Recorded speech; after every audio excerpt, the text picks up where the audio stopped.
Jeeva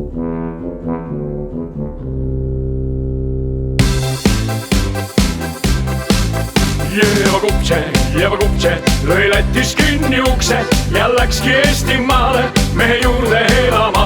Jeeva Kupše lõi Lätis kinni ukse ja läkski Eestimaale Härma tallu elama.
Jeeva Kupše, päivin valssi tsiivipuuve, nuor Jeevu lahjutauta, igonia virseli jauns. Jeeva Kupše, päivin valssi tsiivipuuve, nuor Jeevu lahjutauta, igonia virseli jauns.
Meile Jeeva Kupše, teda